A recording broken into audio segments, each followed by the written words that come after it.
The human spine is made up of 24 spinal bones called vertebrae. The vertebrae are stacked on top of one another to create the spinal column. The spinal column gives the body its main upright support. From the side, the spine forms three curves. The neck, called the cervical spine, curves slightly inward.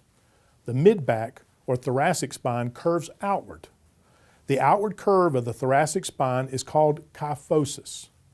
The low back, also called the lumbar spine, curves slightly inward. An inward curve of the spine is called lordosis. The lumbar spine is made up of the lower 5 vertebrae. Doctors often refer to these vertebrae as L1 to L5. The lowest vertebra of the lumbar spine, L5, connects to the top of the sacrum, a triangular bone at the base of the spine that fits between the two pelvic bones. There is a joint on each side of the sacrum that connects the sacrum to the pelvis. This joint is called the sacroiliac or SI joint. Each vertebra is formed by a round block of bone called a vertebral body. The lumbar vertebral bodies are taller and bulkier compared to the rest of the spine. This is partly because the lumbar spine has to withstand pressure from the body weight and from daily actions like lifting, carrying, and twisting. A bony ring attaches to the back of each vertebral body. When the vertebrae are stacked on top of one another, these rings form a hollow tube called the spinal canal. This bony tube surrounds the spinal cord as it passes through the spine. Just as the skull protects the brain, the bones of the spinal column protect the spinal cord. The spinal cord extends from the brain to the L2 vertebra. Below this level, the spinal cord splits into a bundle of nerves that goes to the lower limbs and pelvic organs. The Latin term for this bundle of nerves is cauda equina, meaning horse's tail.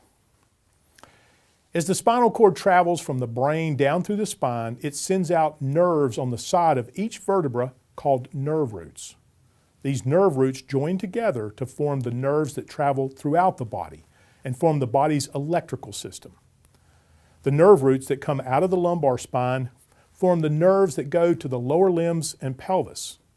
The thoracic spine nerves go to the abdomen and chest. The nerves coming out of the cervical spine go to the neck, shoulders, arms, and hands. It is sometimes easier to understand what happens in the spine by looking at a single spinal segment.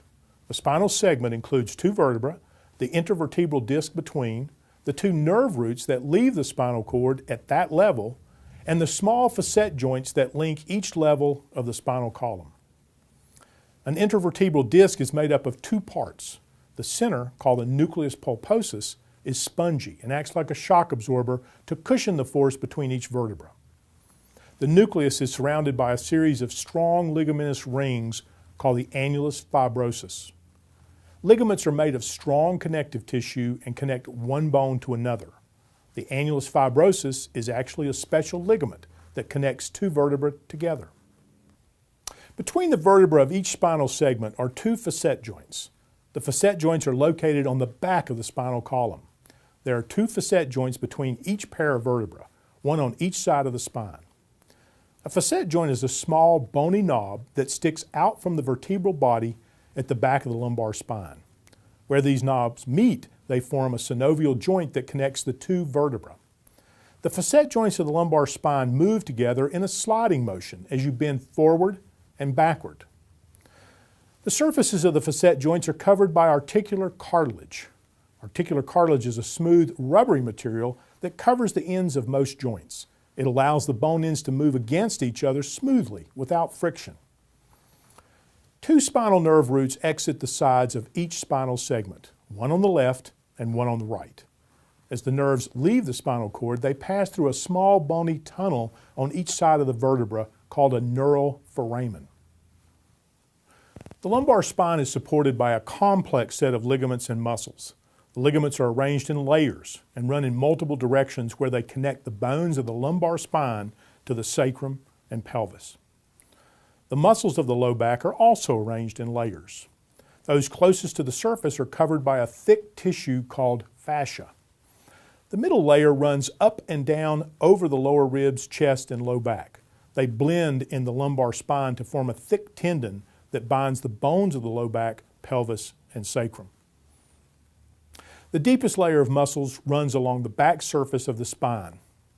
These muscles connect the lumbar vertebra, pelvis, and sacrum and coordinate movement with the muscles of the abdomen to help hold the spine steady during activity.